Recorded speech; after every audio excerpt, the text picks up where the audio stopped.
Alors, la méthode ultime pour, oserais-je dire, trouver son ikigai, ou au moins arriver à identifier des activités qu'on pourrait faire, qui ont un bon gros potentiel, un truc où on peut devenir bon dedans, qu'on les monétise ou pas après, parce qu'on peut devenir très bon des fois dans des trucs, et personne n'est intéressé pour mettre du pognon dans ces trucs-là, donc ça peut être voué à rester quelque chose qui sera pas forcément super rentable.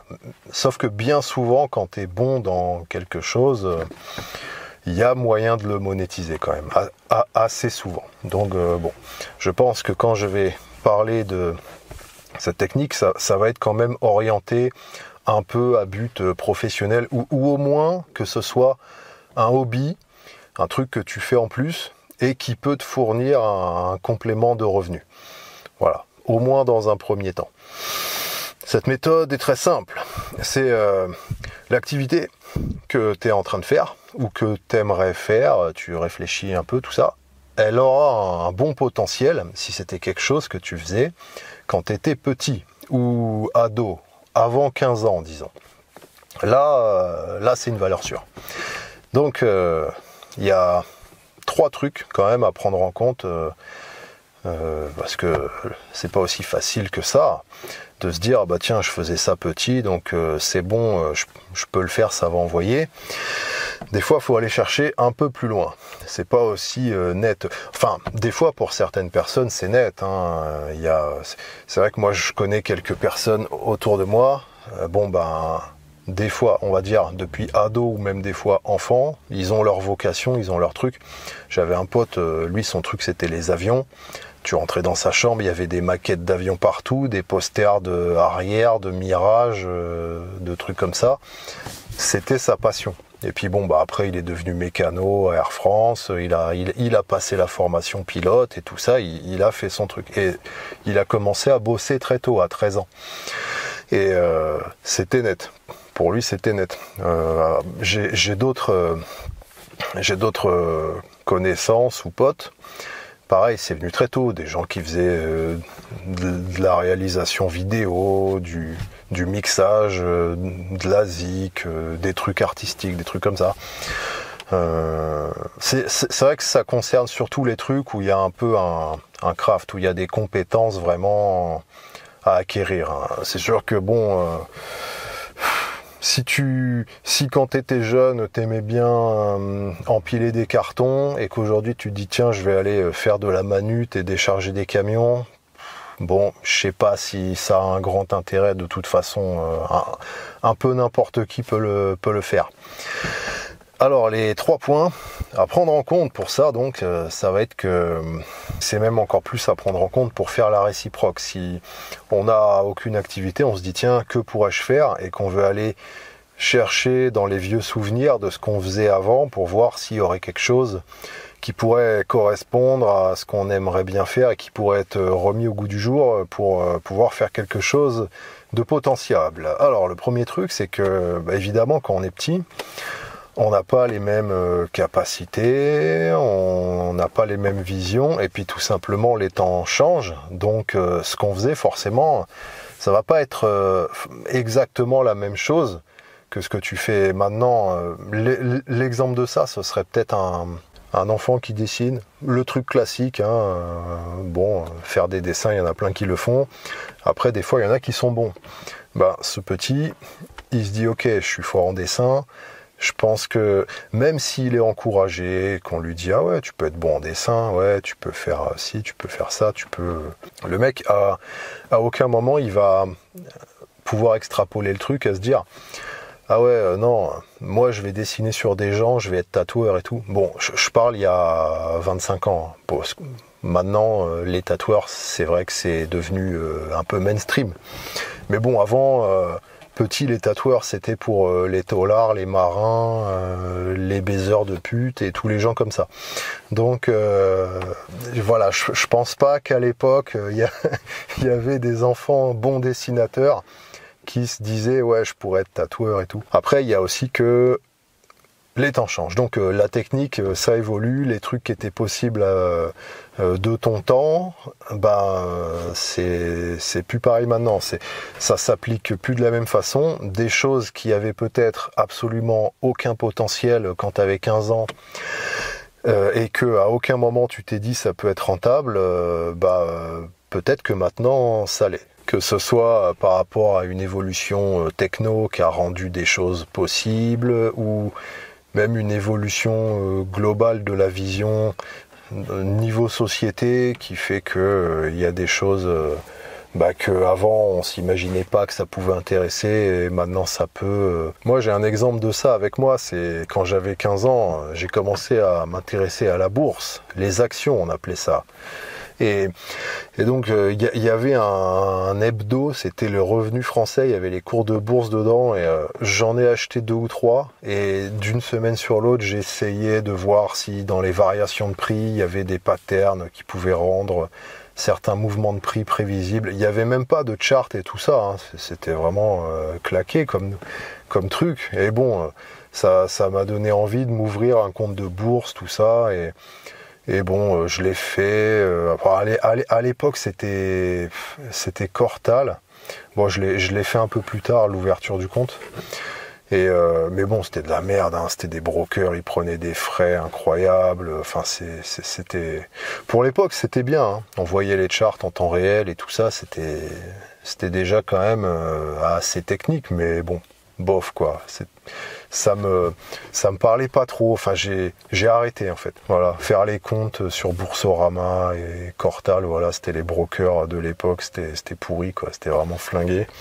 Donc bon, ça m'a saoulé, j'ai arrêté j'ai arrêté au bout d'un temps, et il y a que maintenant, récemment quoi, il y a quelques années où je m'y suis remis bien, parce que là maintenant les plateformes de trading qu'il y a, elles sont incroyables quoi. On peut faire plein de trucs. On a même le copy trading, le programmage de bots, on a les futurs, le spot. C'est vrai que c'est un autre monde complètement. Donc la technologie et les cryptos ont fait que ça m'a remis dedans. Alors qu'avant, bon, je me disais j'aime bien, mais bon, en ce qui me concerne, pour l'instant, je vais plutôt trader des Magic parce que au moins, je peux jouer en même temps avec quoi. Le point 2, c'est que quand on est jeune ou petit, il y a beaucoup de contraintes qui sont exercées sur nous. Donc on est beaucoup entravé, on attend beaucoup de choses de nous, on nous impose beaucoup de trucs, et on n'est pas tellement maître de notre planning.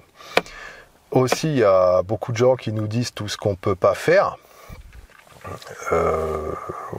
Imagine, t'es un petit, t'as une passion, un truc, tu te dis, même si tu commences à développer une conscience, ah ouais, j'aimerais bien faire ça plus tard, très rapidement, on va te dire, oui, bon, attends, tu crois vraiment que tu peux faire ça ? Non, tu peux pas, tu rêves, non, ça c'est n'importe quoi. Commence déjà par passer ton diplôme, et puis une fois que tu auras fait tes études, que tu seras adulte et tout, tu verras si il te reste encore un peu de temps pour faire tes conneries là. On verra si tu as encore envie de faire tes trucs. C'est un peu comme ça. Et donc ça peut être une activité que tu as fait très peu de temps. T'as pu. Ce qui est aussi, c'est que quand on est petit, on est attiré par beaucoup de choses, hein. Même sans parler des contraintes et de tous les découragements qu'on peut se prendre, il y a aussi que on passe souvent d'une chose à l'autre. Il y a un truc qu'on aime bien, ensuite là il y a un autre truc qui nous plaît, donc on laisse tomber, on va être attiré par ça, on y va. Et puis la chose qui avait du potentiel parmi tout ça, tous les trucs qu'on essaye, parce que c'est vrai que souvent c'est très polyvalent quand même ce qu'on fait. Petit, on aime bien essayer plein de trucs. Il y a des choses qui tombent dans l'oubli. C'est un peu comme ces mecs qui commencent un business. Souvent, c'est des business qui ont un accès facile. En fait, dans les business, plus l'accès est difficile, les compétences requises pour le faire, dures à acquérir, et plus la barrière à l'entrée va filtrer des gens, donc ce sera moins concurrentiel. Et il y a des gens avec ce genre de business où il y a une entrée très facile, comme faire un blog, faire du dropshipping, faire du trading, tout ça. Ils sont attirés, comme des oiseaux, des pies attirés par les objets brillants, et puis ils vont faire un truc, ok, ils voient un truc dropshipping, ok, je tente le dropshipping, ils essayent 6 mois, 1 an, mais bon, voilà, c'est pas si simple, hein. Puis en plus, c'est facile à mettre en route une plateforme comme ça, donc tout le monde le fait. Ça fait que ils arrêtent vite parce que c'est foireux, hein. Et ensuite ils partent, tiens, je vais essayer le trading, machin, j'ai vu une pub, comment gagner plein de thunes sans rien branler, ça a l'air bien et tout. Ils ouvrent un compte de trading, en 6 mois ils perdent un peu de fric. Après il va se dire, oh ouais, en fait j'ai vu une formation là pour faire son blog, je vais faire ça, et puis hop, ils vont là-dedans. Et voilà, quand on est petit, on est un peu comme ça. Ça veut dire que le point 2, c'est que l'activité en question, ça peut être quelque chose que tu as fait vraiment pas très longtemps. Mais peut-être même juste une journée. Et c'est un truc qui t'a marqué quand même, enfin assez pour qu'on s'en rappelle. Et ça a pu être très bref comme truc. Après, ça peut même être une activité que tu n'as jamais fait. Quand on est petit, on n'a pas les mêmes capacités que quand on est adulte, fatalement. Donc ça peut être quelque chose qui était inaccessible étant enfant. Et juste, tu as vu quelqu'un, tu connaissais quelqu'un qui faisait un truc qui pouvait ressembler, ou même l'activité directement, ou tu as vu un reportage, une vidéo, quelque chose avec ça, et ça t'a marqué. Tu t'es dit, ah ouais, ça c'est génial, mais c'est tout. T'as même pas pensé c'est possible de le faire, parce qu'en étant enfant, t'imagines même pas qu'un jour tu puisses faire ça. Donc ça peut être même quelque chose que tu n'as jamais fait, juste ça t'a marqué, tu l'as vu quelque part et ok, tu t'en souviens. Le point 3, c'est la modularité des compétences requises pour l'activité. Tu n'es pas obligé de toutes les avoir. Souvent, c'est juste une. Si aujourd'hui, ton boulot, c'est de vendre des systèmes d'arrosage customisé, personnalisé, réalisé sur modèle 3D avec le client, je sais pas quoi, un truc dans le genre, tu vois, hyper spécifique. Peut-être que quand tu étais petit, tu t'en avais rien à foutre de la 3D, rien à foutre de la vente, rien à foutre des arrosages, mais juste tu faisais tes trucs customisés avec des tuyaux. Peut-être qu'assembler des tuyaux, ça te fascinait, c'était ton truc. Et tu avais même un jeu de construction avec des tuyaux qui s'assemblaient.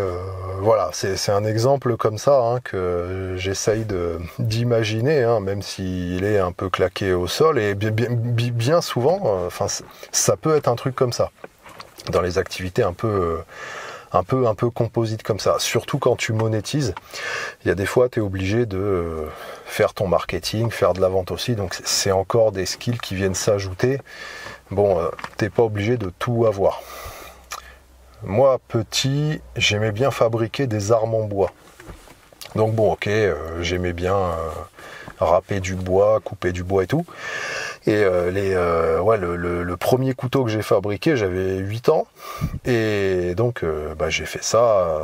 Voilà, j'ai trouvé un bout de fer par terre. Je l'ai taillé, je l'ai affûté comme j'ai pu. J'ai pris un bout de bois, je l'ai râpé, je l'ai taillé en rond un peu pour faire une poignée, hein, fendue en deux. J'ai pris le bout de métal, les deux trucs en bout de bois comme ça. Je les ai vissés de chaque côté. Ça me faisait le manche. Et c'est dommage que j'ai pas la photo de ce truc. Et voilà, ça aurait été marrant de voir l'augmentation du skill entre avant et maintenant. Et je faisais des armes en bois comme ça. Mon premier nunchaku, je l'ai fabriqué à 12 ans. Avec le tronc du sapin à Noël, je fabriquais des lances. Voilà, j'asserrais toutes les petites branches du sapin. Enfin, je me faisais des armes primitives comme ça en bois.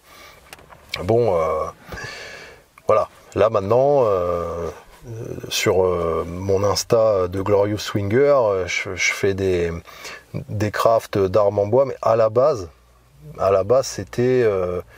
c'était plutôt un combo de... Moi j'aimais bien faire les gravures, faire des patterns et tout ça, des trucs ouvragés un peu sculptés, et puis j'ai combiné avec les armes, parce que fabriquer des meubles, les meubles, je m'en tape en fait. Moi, c'est vrai que le truc que je faisais pas petit, enfin il me semble pas, c'est faire tous ces dessins là. Enfin, je le faisais un peu au feutre, en doodling et tout. Maintenant, ça m'a jamais marqué à fond. Et ça c'est venu un peu tard. Par contre, faire juste des trucs en bois artistiques qui servent à rien, c'était pas mon truc. C'est vrai que après, oui, c'est comme j'ai vu en Tanzanie, t'as les mecs qui font plein de petites statuettes, des sculptures et tout en bois, c'est sympa, mais qui achète ça, quoi? Tout le monde s'en fout, c'est pas utile. Alors que prendre un outil qui est déjà utile et le personnaliser, l'ouvrager à faire des belles décos dessus, ça ouais, je trouvais ça pertinent. Et quand j'étais petit, j'aimais faire des armes en bois, des manches, des trucs comme ça. Donc le combo était là. J'ai pu récupérer quelque chose d'une valeur sûre pour moi, que je faisais quand j'étais petit et qui me parlait bien. Même si, voilà, comme on a vu avant, c'est quelque chose que j'ai pas fait très longtemps. J'ai pas passé des dizaines d'heures à fabriquer des armes en bois petits. J'ai pas eu énormément d'occasion ou de volonté de le faire. Ça m'est arrivé quelques fois, j'aimais bien, mais sans plus, hein. Après, j'ai été attiré par plein d'autres trucs, hein. J'étais très diversifié. Et là maintenant, je combine les deux, je me spécialise. Donc c'est vrai que en me disant, ouais, c'est vrai que les armes depuis que j'ai 8 ans, j'en fabrique. Donc c'est quelque chose, c'est mon truc. Voilà, je peux le faire. Faire des reproductions de vieilles armes tribales, polynésiennes ou ce genre de trucs, voilà, c'est prévu aussi, hein, sur Glorious. Je vais en faire. Là pour l'instant, je fais les battes et les haches. Puis voilà, quand je maîtriserai bien les haches aussi, après je passerai à d'autres armes tribales, tout ça. Voilà, je vous avais fait le Indian War Club aussi sur Wild, que j'ai montré il y a un bout de temps maintenant, hein. Ça va peut-être faire 10 ans, quelque chose comme ça, c'est dingue. Voilà, les activités composites, on n'est pas obligé d'avoir pratiqué tous les composants de l'activité qu'on vise. C'est quelque chose qu'on faisait sûrement que partiellement, mais il y avait un point central qui était fait jadis et qui remonte de très loin. Voilà, c'est la petite méthode pour trouver, on va dire, pour évaluer le potentiel, ou pour, dans l'autre sens, trouver peut-être en allant chercher dans les souvenirs d'avant ce qui peut convenir. Et dans ce sens-là, c'est un peu plus dur. Voilà, je pense que ça marche mieux si vous vous dites ok, là ça m'attire. Est-ce que ce truc-là, c'est un truc que je faisais avant, il y a longtemps, d'une certaine manière, ou que j'ai voulu faire? Si la réponse est ouais, sûrement il y a du potentiel, c'est bien d'aller creuser dedans. J'ai aussi le contre-exemple de ça. Par exemple, un truc que je faisais pas du tout petit, moi, c'était des vidéos. Et voilà, donc les vidéos sur Walmart, faire des vidéos sur YouTube et tout, est-ce que ça a du potentiel pour moi? Je pense pas tellement, parce que la vérité, ça me fait chier en fait de faire des vidéos, c'est pas trop mon truc, c'est dur pour moi. Moi, je suis plutôt à l'écrit en fait. Voilà, je préfère écrire, pour moi c'est plus simple. Maintenant, ce que je pourrais faire, et je suis peut-être un gros débile de pas le faire, c'est de combiner les deux. C'est de faire des écrits et puis après de juste lire le texte que j'aurais fait en vidéo. Et voilà, je devrais peut-être faire ça. D'ailleurs, je l'ai fait 2-3 fois avec la vidéo sur le vote et je sais plus quelle vidéo. Ça avait bien marché, ça faisait quelque chose de concis, d'impactant et tout. Et c'est vrai que c'est plus comme ça que j'aime bosser normalement. Mais peut-être par fainéantise, des fois je me dis ça va plus vite de juste foutre la cam et de faire une vague structure à l'écrit pour que ce soit ordonné, les propos soient dans le bon ordre et tout, structuré mais sans plus. Parce que c'est vrai que d'écrire après c'est du boulot quand même, pas forcément le temps. Enfin bon, voilà, c'était un contre-exemple du truc. J'espère que la méthode t'aidera. Mets-moi en com si ça t'évoque des choses. Si tu te dis, ouais, ça cette méthode, je l'ai postée sur Telegram et ouais, il y a quelques primates, ça leur a beaucoup parlé. C'est pour ça que je fais la vidéo là.